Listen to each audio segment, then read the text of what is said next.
अब आइए महर्षि गौतम ऋषि जी के न्याय दर्शन पर आचार्य उदयवीर शास्त्री जी का जो व्याख्यान है भाष्य, उसका हम स्वाध्याय कर रहे हैं। हम पढ़ाई किए थे कल कि आँख से ही इसका भी पता चलता है कि यह वस्तु क्या है, और आँख से ही ये भी पता चलता है कि इसका अभाव है। ये जो पदार्थ हम देखते हैं तो कहते हैं कि ये पदार्थ है, और यदि नहीं है होता है तो आँख से ही समझते हैं कि ये नहीं, तो अभाव को भी ऐसे ही समझते हैं। तो कहते हैं कि घट का ग्रहण चक्षु इंद्रिय से होता है, और घट के अभाव का ग्रहण भी चक्षु से होगा। देखना चाहिए घटाभाव का अधिकरण क्या है। स्पष्ट है, वो अधिकरण भूतल है। भूतल द्रव्य है, भूतल के साथ चक्षु इंद्रिय द्रव्य का संयोग सन्निकर्ष होगा। इसके आगे विशेषणता पद जोड़ने से चक्षु द्वारा भूतल में घटाभाव का ग्रहण करने के लिए संयुक्त विशेषणता सन्निकर्ष होगा। तो विशेष रूप से कहते हैं कि प्रत्यक्ष पद का अर्थ तथा प्रत्यक्ष का फल क्या होता है। इंद्रिय का अर्थ के साथ सन्निकर्ष उक्त 6 विधाओं में होता है। इस प्रकार के सन्निकर्ष से उत्पन्न ज्ञान प्रत्यक्ष कहा जाता है। माने 6 प्रकार इसमें बताया हुआ है, और उसी प्रकार से हम किसी पदार्थ को ठीक से समझ सकते हैं। उक्त भाव प्रत्यक्ष पद के निर्वचन में निहित है। अक्षस्याक्षस्य प्रति विषयं वृत्ति ही प्रत्यक्षम। अक्ष पद इंद्रिय का वाचक है। अक्ष का मतलब क्या होता है? इंद्रिय।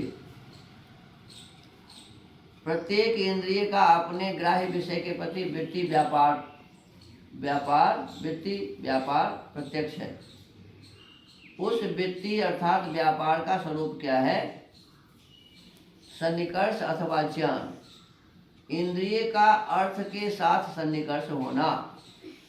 आँख का रूप के साथ, नाक का गंध के साथ, माने ये मिलने को ही सन्निकर्ष कहते हैं। इंद्रिय का अपने विषय के प्रति व्यापार है। माने आँख का जब मिलान होता है रूप से तो आँख का क्या हो गया? व्यापार हो गया। काम प्रवृत्ति, व्यापार क्या हो गया? प्रवृत्ति काम। कहते हैं कि इंद्रिय का अपने विषय के प्रति व्यापार है, इसी का नाम प्रत्यक्ष प्रमाण है। आँख से जब कोई चीज़ देख लेते हैं, नाक से जब कोई गंध समझ लेते हैं, जिह्वा से जब कोई रस समझ लेते हैं, त्वचा से जब कोई स्पर्श समझ लेते हैं, कान से जब कोई शब्द को समझ लेते हैं, तो इसी का नाम क्या है जी? प्रत्यक्ष प्रमाण। जब सन्निकर्ष प्रत्यक्ष प्रमाण है तब उसका फल है उस अर्थ वस्तु के ज्ञान प्रमा का होना। जो जैसा वस्तु है उसको वैसा समझ लेना, जान लेना। प्रमाण पद का तात्पर्य है प्रमा का साधन। माने प्रमा क्या है? जिस वस्तु में जो गुण है वही क्या है? प्रमा है, और उसको जानने का जो साधन है वो प्रमाण है।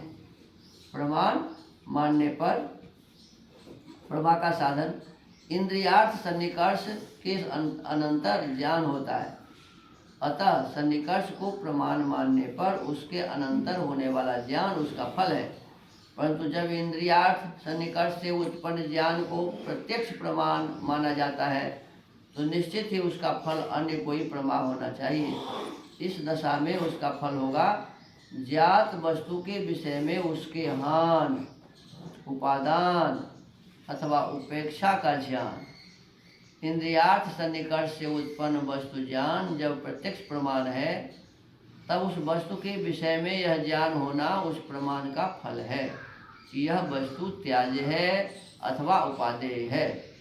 कौन वस्तु हमारे लिए लाभकर है और हानिकर है, किसको ग्रहण करना चाहिए, किसको नहीं करना चाहिए, या उसकी उपेक्षा करनी चाहिए अथवा उपेक्षा करने योग्य है। प्रत्यक्ष प्रमाण के विषय में इस विकल्प का संकेत पाकर परवर्ती आचार्यों ने इंद्रिय को प्रत्यक्ष प्रमाण माना है। वस्तुतः इंद्रिय पदार्थ के प्रत्यक्ष ज्ञान का असाधारण कारण है। अर्थ के साथ उसका सन्निकर्ष मध्यवर्ती व्यापार मात्र है। तात्पर्य हुआ, इंद्रिय अर्थ के साथ सन्निकर्ष द्वारा वस्तु के प्रत्यक्ष ज्ञान का असाधारण कारण होता है। अतः इंद्रिय प्रत्यक्ष प्रमाण और वस्तु ज्ञान उसका फल है। अनंतर स्थिति के अनुसार वस्तु के हान आदि का ज्ञान उत्पन्न होता है। अब कोई भी वस्तु हमारे पास है तो हम आँख से देखते हैं या कोई शब्द को कान से सुनते हैं, किसी पदार्थ को हम खाते हैं तो उसका स्वाद प्राप्त करते हैं। तो जिससे प्राप्त करते हैं, जिससे जानते हैं, वो है प्रमाण। और इसका फल क्या हुआ? फल हुआ जैसे कोई मीठा है तो मीठा का ज्ञान होना, मीठा का ज्ञान होना। कोई लंबा है, चौड़ा है तो वो ज्ञान होना। तो ये उसका फल हो गया। प्रमाण से जिस विषय वस्तु को हम जानते हैं वही उसका क्या है? फल है। तो इस विषय वस्तु को आज के स्वाध्याय में हमने जाना है। तो आज के स्वाध्याय के क्रम को यही विराम देते हैं। ओम।